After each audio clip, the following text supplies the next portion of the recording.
Պուտինը Եվրոպային պատերազմով է սպառնացել, բայց նաև հավատացրել, իրենք պատերազմ չեն պլանավորում։ Мы не собираемся воевать с Европой, я уже об этом 100 раз сказал. Но если Европа вдруг захочет с нами воевать и начнет, мы готовы прямо сейчас. Здесь не может быть никаких сомнений.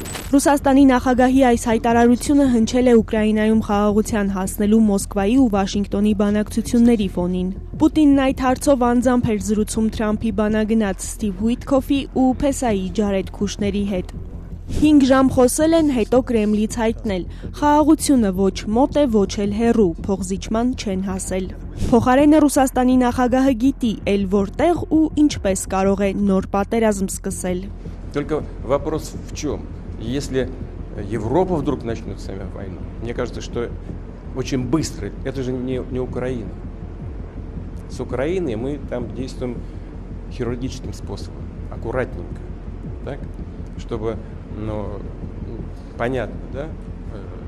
Это не война в прямом современном смысле этого слова. Если Европа вдруг захочет начать с нами войну и начнет ее, то очень может